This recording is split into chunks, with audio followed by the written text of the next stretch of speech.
संघ ने धर्मांतरण और लव जिहाद को रोकने के लिए बड़ा प्लान तैयार किया है।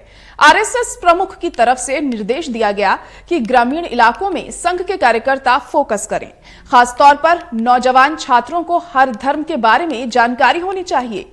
राष्ट्रीय स्वयंसेवक संघ के सरसंघ संचालक मोहन भागवत ने कहा कि उत्तर प्रदेश को लेकर राष्ट्रीय स्वयंसेवक संघ का फॉर्मूला डबल डोज वाला है। संघ गैर हिंदुओं को भी अपना बनाना चाहता है और अपने कोर एजेंडे से भी नहीं बचना चाहता है।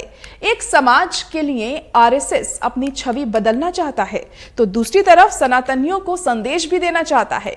संघ ने धर्मांतरण और लव जिहाद को रोकने के लिए बड़ा प्लान तैयार किया है। लखनऊ के सरस्वती शिशु मंदिर में आरएसएस प्रमुख मोहन भागवत के साथ हुई बैठक में धर्मांतरण और लव जिहाद को रोकने पर चर्चा हुई। संघ प्रमुख भागवत को बताया गया कि यूपी में नेपाल से सटे इलाकों में धर्मांतरण के मामले लगातार आते रहते हैं। विशेष रूप से बहराइच, महाराजगंज, बलरामपुर और श्रावस्ती के नेपाल सीमा से लगे गांवों में ये सब सुनियोजित तरीके से हो रहा है। धर्मांतरण को लेकर उठे सवालों के बाद आरएसएस प्रमुख मोहन भागवत ने कहा कि शहरों के साथ गांवों में भी फोकस करना चाहिए।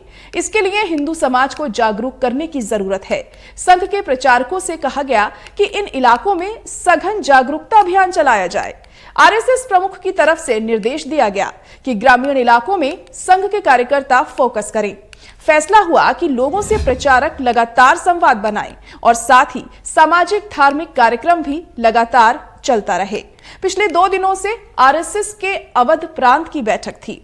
रविवार को बैठक का तीसरा और आखिरी दिन था। अवध प्रांत के नगर कार्यवाह और सह नगर कार्यवाह विभाग प्रचारकों की बैठक में मोहन भागवत ने कहा कि खास तौर पर नौजवान छात्रों को हर धर्म के बारे में जानकारी होनी चाहिए। सनातन के साथ साथ उन्हें इस्लाम और ईसाई धर्म और उससे जुड़ी परंपराओं के बारे में जानकारी होनी चाहिए। जागरूकता से ही धर्मांतरण को रोका जा सकता है। बैठक में संघ प्रमुख ने सवाल किया कि उत्तर प्रदेश में किस तरह से धर्मांतरण हो रहा है। इस सवाल के जवाब में प्रचारकों ने बताया कि अब युवाओं के बीच लव जिहाद से धर्मांतरण कराने के मामले बढ़े हैं। संघ प्रमुख भागवत की जानकारी उनको ये दी गई कि यूपी में अवैध धर्मांतरण को लेकर कड़े कानून बनाए गए हैं। इसमें 1000 से ज्यादा लोगों को सजा भी हो चुकी है, लेकिन इस बारे में बहुत कम लोगों को पता है। इसका कहीं कोई प्रचार प्रसार नहीं है।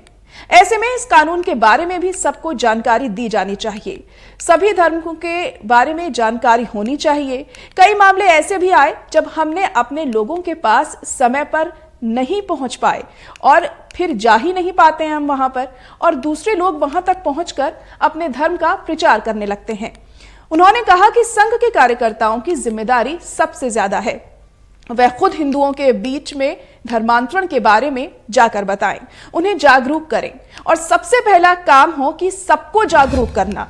संघर्ष की बजाय संवाद का रास्ता चुनें ताकि संघ को लेकर बेवजह विवाद ना खड़ा हो। आरएसएस प्रमुख ने कहा कि धर्मांतरण के एक एक मामले की तह तक जाना चाहिए और कारण पता होने से ही निराकरण संभव है। संघ के प्रचारकों की विशेष टोली को एक विशेष जिम्मेदारी देने का फैसला किया गया है।